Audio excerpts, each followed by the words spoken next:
cukup lancar dari jam 10 sampai dengan ini di break jam 12. Saya apresiasi kepada Polda Metro ya karena memberikan kita kesempatan yang sangat baik untuk melakukan sholat zuhur bersama-sama, dan saya tadi bisa ikut di sini dan juga nanti kita diberikan waktu untuk kemudian lunch gitu.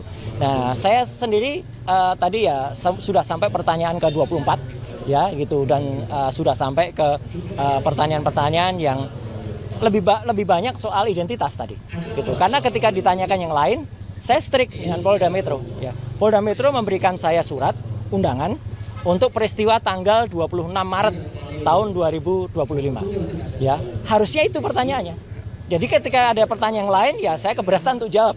Itu hak loh ya, hak warga negara sesuai dengan Undang-Undang Dasar 1945, itu hak Pak Titi untuk kita menyampaikan apakah undangan atau pertanyaan itu sesuai dengan enggak. Ketika pertanyaannya tidak sesuai dengan suratnya, ya kita harus menyatakan keberatan. Yang kedua adalah lucu. Dalam undangan itu tidak ada juga siapa terlapornya. Padahal kan sudah disebut di mana-mana sudah ember tuh ya. Lawyernya mengatakan terlapornya adalah ini. Tapi dalam surat itu nggak ada.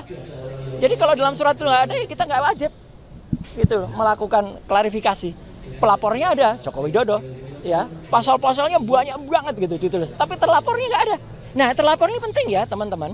Jangan asal mau kemudian diambil keterangan kalau ternyata terlapornya itu saudara kita sampai dengan 3 tahap, kita nggak wajib memberikan karena bisa jadi kita nanti nggak diakui keterangan kita karena itu saudara. Apalagi yang terlapor itu misalnya kita sendiri, ya. Jadi kita nggak usah ngasih jawaban karena kita berhak untuk diam, berhak untuk tidak memberikan keterangan kalau memang itu tidak tertulis. Jadi terlapornya tidak ada.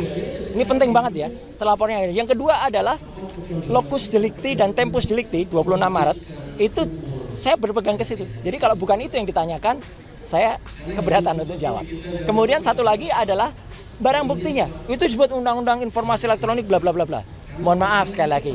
Saya ikut merumuskan Undang-Undang Informasi dan Transaksi Elektronik. Jangan sembarangan menggunakan pasal itu untuk mempidanakan orang.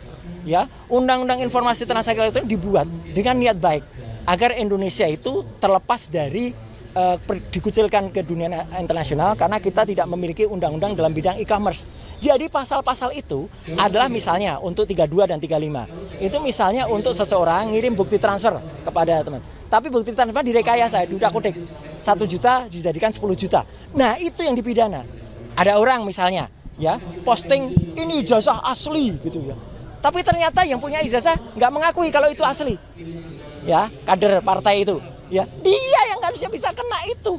Dia bisa kena 8 tahun atau 12 tahun. Sedangkan Dr. Resmond, Dr. Tifa, saya tidak melakukan apapun terhadap barang elektronik. Dan yang penting apa? Barang elektroniknya nggak ada. Jadi dokumennya saya tadi tanya, mana dokumen yang dilaporkan? Nggak ada, Pak. Loh, kalau nggak ada ya gimana penyidik?